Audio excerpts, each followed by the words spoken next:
Le dépendant affectif et le passif agressif. Deux visages de la souffrance relationnelle. Bienvenue dans cette nouvelle vidéo où l'on plonge ensemble au cœur de deux profils psychologiques aussi courants que destructeurs.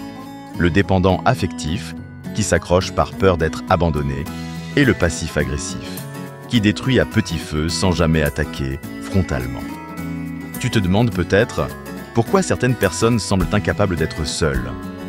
Pourquoi d'autres s'abordent leurs relations avec des remarques acides, des silences pesants ou des pics déguisés? La réponse est souvent cachée derrière ces deux masques émotionnels que nous allons décortiquer ensemble. Et si je te disais que ces comportements ne sont pas seulement les autres, que chacun d'entre nous, à un moment de sa vie, peut devenir dépendant affectif ou passif-agressif, sans même s'en rendre compte. Ce n'est pas une critique, c'est une invitation à comprendre. Car une fois que tu mets des mots sur ces schémas, tu reprends du pouvoir sur toi et sur tes relations. En nous appuyant sur la psychologie comportementale, des exemples concrets et des enseignements issus du stoïcisme, on va explorer comment naissent ces comportements, pourquoi sont-ils si destructeurs, et surtout, comment s'en libérer intelligemment. Cette vidéo, c'est bien plus qu'un simple exposé. C'est un outil de clarté, un miroir, et parfois même un électrochoc. Si tu veux des relations plus saines, si tu veux comprendre ce qui coince dans ton quotidien ou celui de tes proches, alors reste jusqu'au bout. Tu risques de te reconnaître ou de mieux comprendre quelqu'un que tu aimes. Qu'est-ce que la dépendance affective? Le dépendant affectif n'aime pas, il s'accroche. Il ne partage pas, il réclame, il ne construit pas, il implore. Derrière ce besoin excessif de l'autre se cache un vide intérieur immense, une peur viscérale de l'abandon, de l'indifférence ou du rejet. Le dépendant affectif ne vit pas avec l'autre, il vit à travers l'autre. Ce profil toxique pour lui-même autant que pour son entourage devient un fardeau émotionnel. Besoin constant d'attention, jalousie, sacrifices extrêmes, crise à répétition. L'amour devient transaction, surveillance ou chantage émotionnel. Le masque de l'amour, la peur, comme moteur. Le dépendant affectif confond souvent amour et fusion. Il dit « je t'aime », mais pense « tu es responsable de mon bonheur ». Il croit donner, mais en réalité, il exige sans fin. Cette dynamique s'enracine dans des blessures profondes, carence affective dans l'enfance, attachement insécurisé, abandon, rejet, trahison. Résultat, il cherche à réparer dans le présent ce qu'il n'a pas reçu dans le passé.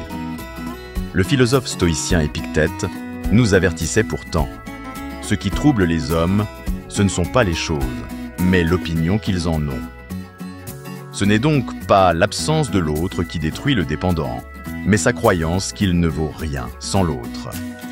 Comment reconnaître ce profil dans notre quotidien? Le dépendant affectif peut être un partenaire amoureux, un parent, un ami, un collègue. Il se caractérise par un besoin constant de réassurance, tu m'aimes, tu penses à moi, tu vas me quitter. Une difficulté à être seul, à prendre des décisions sans validation extérieure. Des sacrifices exagérés pour garder l'autre. Une jalousie maladive, même sans raison. Des crises émotionnelles à chaque distance ou silence. Une culpabilisation quand il ne se sent pas assez aimé. L'effet toxique sur les relations. À long terme, vivre avec une personne dépendante affectivement peut étouffer. L'autre devient gardien du bien-être émotionnel du dépendant. Cela crée un déséquilibre constant, l'un donne tout, l'autre se sent piégé.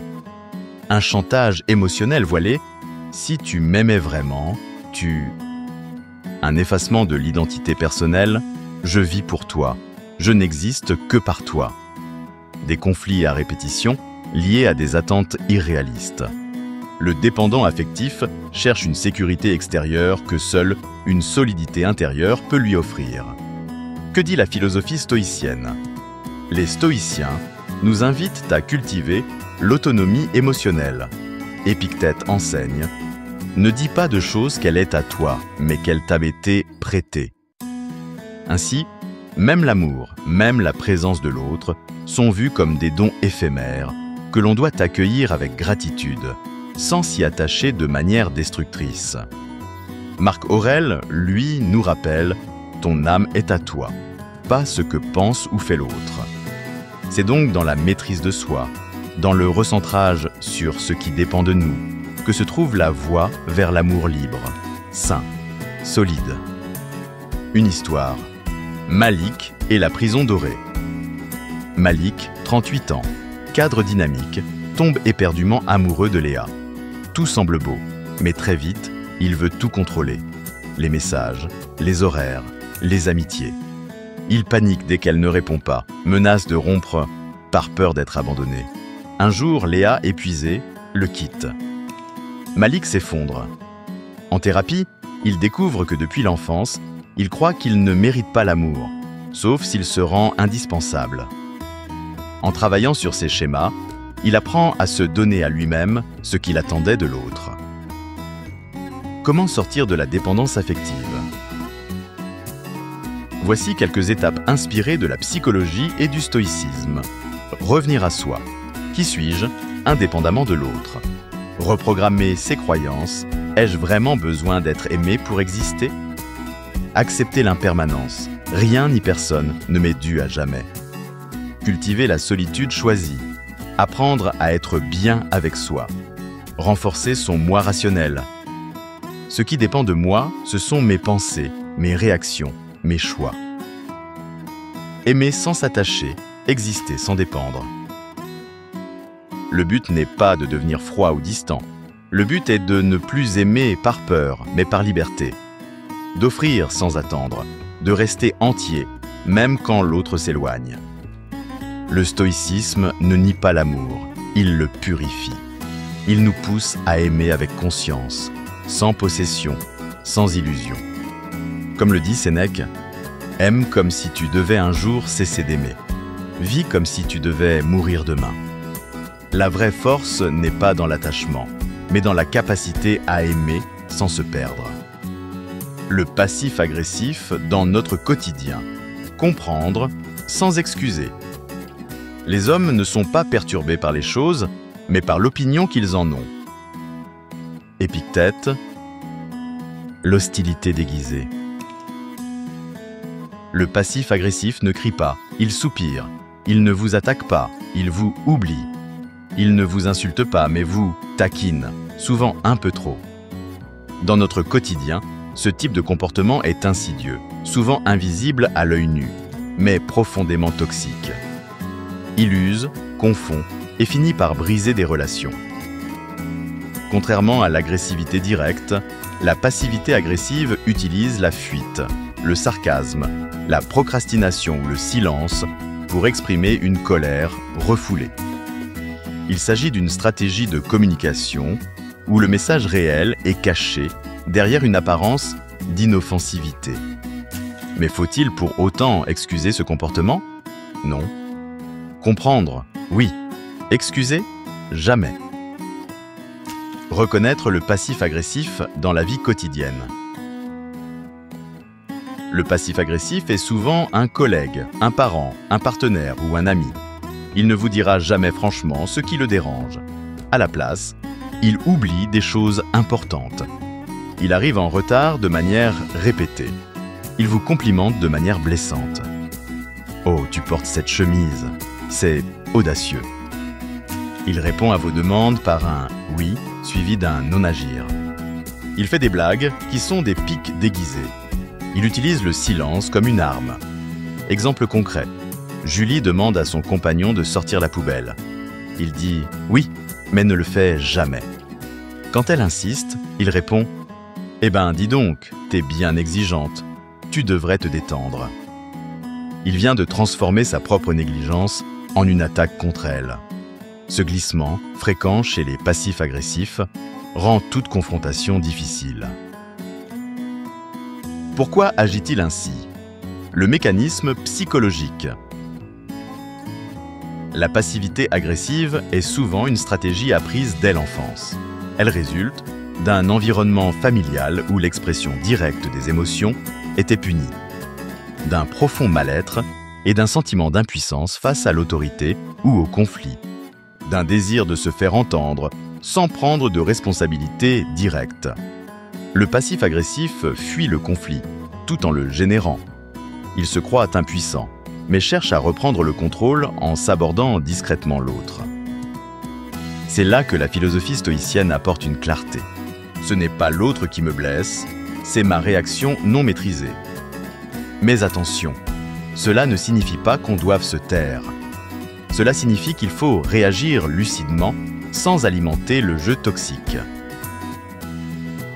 Les conséquences relationnelles, usure et confusion. Vivre ou travailler avec une personne passif-agressive, c'est vivre dans l'ambiguïté constante. On doute de soi. On se sent toujours à côté. On perd confiance dans la communication.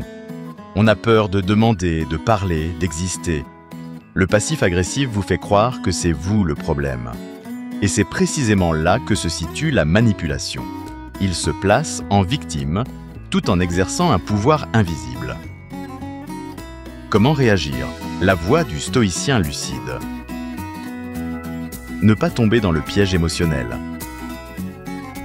Le passif agressif veut que vous réagissiez violemment. C'est ce qui lui permet de dire « Tu vois, t'es hystérique, moi je n'ai rien fait ». C'est pourquoi la première réponse doit être le calme, la présence, la maîtrise. L'homme qui est maître de lui-même est plus puissant que le conquérant de 1000 villes. Sénèque. Nommez les faits avec précision. Ce que fuit le passif agressif, c'est la confrontation directe. Il faut donc énoncer clairement ce que vous constatez. Refuser le terrain émotionnel glissant. Revenir aux faits concrets avec sérénité. Exemple, tu m'as dit que tu ferais cela, mais tu ne l'as pas fait. Ce n'est pas la première fois. Est-ce qu'on peut en parler? Fixer des limites fermes et claires. Le passif agressif teste sans cesse vos limites. La meilleure défense est une parole claire, un refus sans colère, des conséquences appliquées sans culpabilité. Exemple, je comprends que tu sois en désaccord, mais l'ironie ne fait pas avancer la conversation. Si tu veux qu'on en parle, parlons-en franchement. Accompagner ou s'éloigner. Il est possible que certaines personnes passif-agressives changent, si elles sont prêtes à se remettre en question. Mais ce changement demande un travail profond, souvent accompagné d'une thérapie. Si la personne refuse tout dialogue, rejette toute responsabilité et entretient la toxicité, il faut alors prendre soin de soi et parfois s'éloigner. La sagesse stoïcienne nous invite à ne pas tenter de changer l'autre à tout prix. Ce que tu contrôles, c'est ta manière de répondre, pas la manière dont l'autre se comporte. Apprendre à ne plus réagir de manière passive-agressive soi-même. Nous avons tous parfois des réflexes passifs-agressifs, des silences lourds, des pics déguisés, des retards volontaires. Être stoïcien, c'est aussi avoir le courage de se regarder en face, de dire franchement ce qu'on ressent, de préférer la vérité à la fuite. Comprendre sans excuser. Le passif agressif agit sous l'emprise de sa peur, de ses blessures non digérées. Mais ce n'est pas une excuse pour le laisser saboter vos relations. Il faut le comprendre, oui.